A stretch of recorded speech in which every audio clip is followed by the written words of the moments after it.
Today I have the 3 biggest fat loss mistakes that people make, especially if you're over 40. And of course we're going to start with not eating enough protein as the #1 mistake that is made. But I do have 2 really big reasons why, and then the most common mistake that's made when we are increasing our protein and how to avoid that. When we eat proteins, they are broken down into the individual amino acids that make up that protein. And those amino acids are used to build everything in our bodies. I'm talking about everything from our digestive enzymes to our hormones, our immune system, and then we have our lean tissue for our organs, our muscles, we have skin, hair, and nails. Everything in our body is made up of these amino acids. That's how we build the proteins. So when we eat protein, the specific amino acids in that protein are what count the most. So we need to make sure that we are eating complete proteins because there are essential amino acids that our body does not make. While our body does make a lot of them, if we are lacking the essentials, our body has to dig in to the lean proteins that we already have to disassemble them, to rebuild them, to make something new. And our bodies are constantly breaking down old and damaged proteins into those amino acids to be able to use them to rebuild new and more functional ones. So the importance of consuming enough protein so that we have enough of the essential amino acids for our bodies to be able to make all of the new proteins that it needs to make our bodies run efficiently. This is how we can avoid our body's having to break down our lean tissue to be able to make the new ones. Our essential functions, these are supported first with the proteins that we eat and the amino acids that come from them. So our immune system, our digestive functions, keeping our liver healthy, and all of our other organs, these are a top priority for our body. While keeping our muscles, our hair, and our skin all healthy is down the line a little bit. These things are prioritized first. So when we are not eating enough protein, the things that kind of mean the most to us, they get pushed down on the list a little bit, which can become very interesting because we go to the gym, we work out, and we do all of these things, but if we're not consuming enough protein to be able to handle all of our essential functions and build the muscle that we want in the gym, we are constantly going to the gym, working out, we're gaining a little bit of muscle, but then we end up using it for some of the essential amino acids that we need later in that day or later in 10 days, whatever it is. But so it can look like we're doing a lot of work and not getting anywhere when in fact we are actually doing all the right things except getting enough protein to support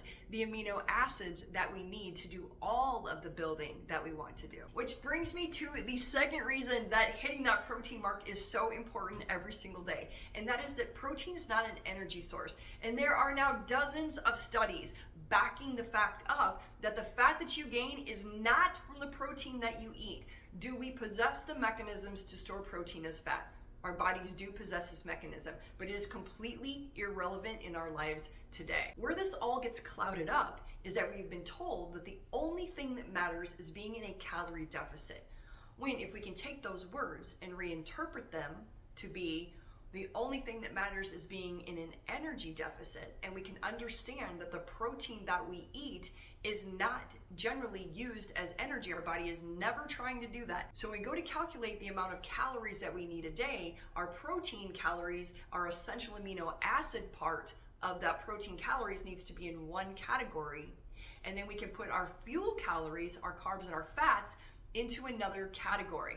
And that way we can focus on having an energy deficit with our carbs and fats, and we can focus on eating the right amount of amino acids and essential amino acids with our protein calories. So now prioritizing protein has become quite a buzzword. In fact, I will get on the phone or on a Zoom call with new clients that I have never spoken with before, and they will tell me and they will use the words, I prioritize protein. I love this because we are getting the message out there, and a lot of the protein myths from the past have been debunked. So it is a beautiful thing, and the message is getting out there, and we are becoming more healthy because of it. However, the mistake that is normally made when we prioritize protein is that we eat more protein, which is what we need to do. However, oftentimes that comes along with more fat or more carbs. So you're adding protein and you're adding fuel.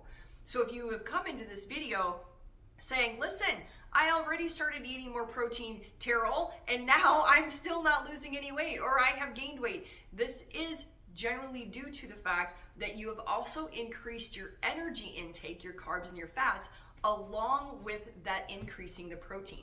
So the trick is, and the biggest mistake to avoid about eating more protein, is that when you're adding the protein to your daily diet, that you're also decreasing or at least not increasing the amount of carbs and fats that come along with it. On to fat loss mistake number 2, which is not having a specific muscle building program.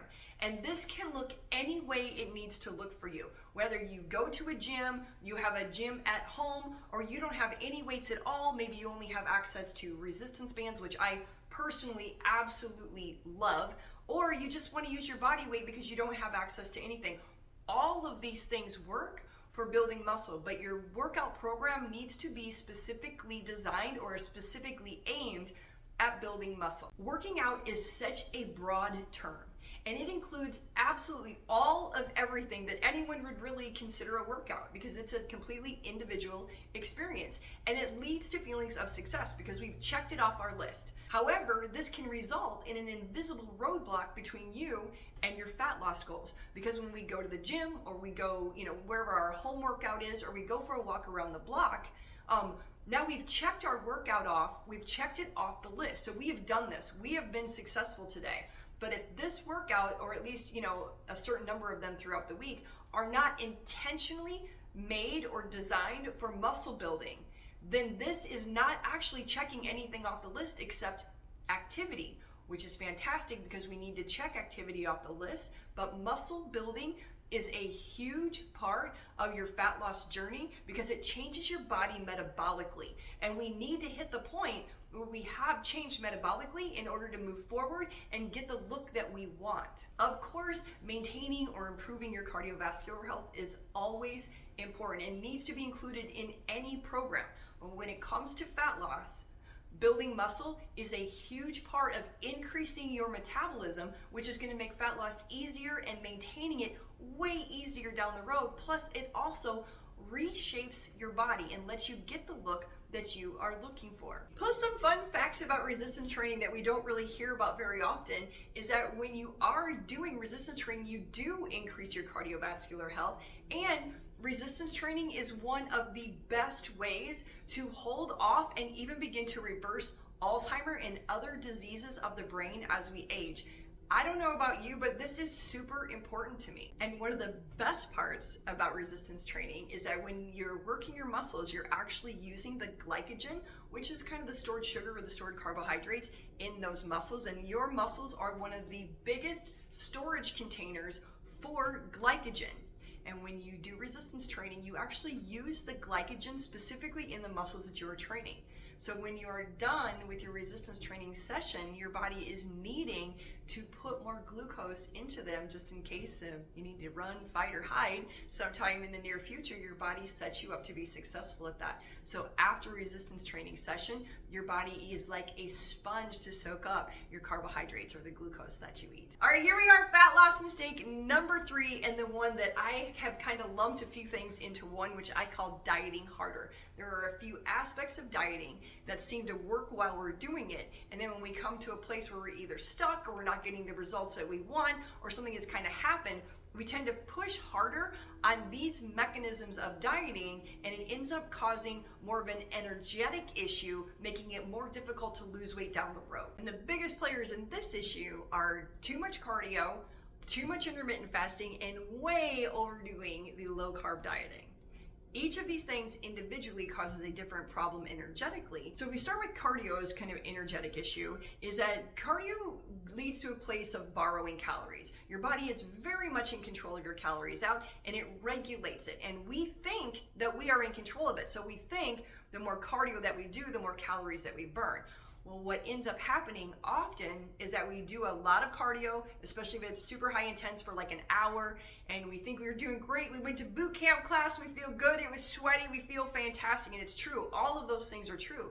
But later in the day, your body's gonna say, hey, you should just watch a little Netflix tonight, or it's not a good night to cook. Why don't you just order food, or we'll take the family out to dinner, and even people that tend to be a little more fidgeting, running a little more keyed up, which is me, the fidgeting will slow down, towards the end of the day, because our body is trying to preserve the energy that we spent early in the day. That's why I call it borrowing calories, and it is a true thing. So if we're trying to increase our energy out, instead of doing an extra set of cardio, which kind of kicks your body into saying, whoa, why did we spend so many calories out of our calorie budget for today, or our energy budget for the day?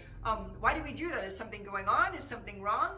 The best way to go about this is, at the end of the day, just go for a walk. Take 30-40 minutes after dinner, which is probably one of the best times to do it, and go for a walk. When you go for a walk, it doesn't trigger the same kind of holding on to energy mechanism that cardio does. So take that into consideration the next time you think, like, maybe, oh, I did my workout this morning, but I think I'm just gonna hit a little bit of a run or a little bit of something else later in the day here so that I can boost my calorie burn.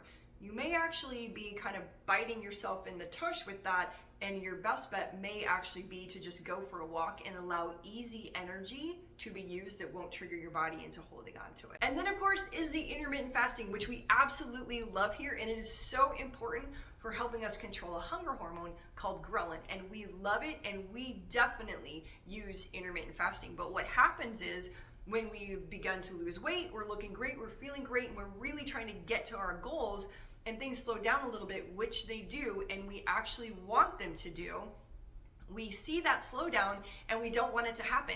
So we hit the gas on the intermittent fasting because what we feel like is working.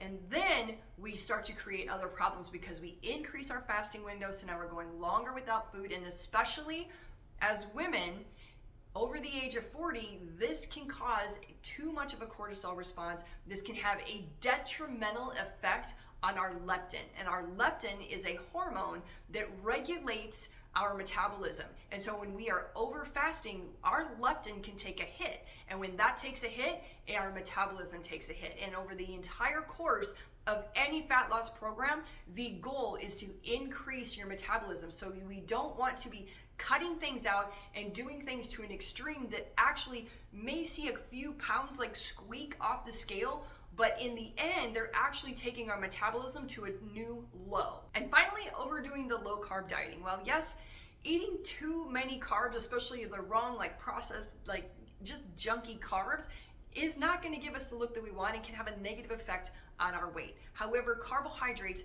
do not make you fat, and we need to just completely get this out of our minds. So carbohydrates actually happen to be very muscle sparing. So when we're eating carbs, it helps us hold on to the lean tissue and the muscle that we've already built, which is super important.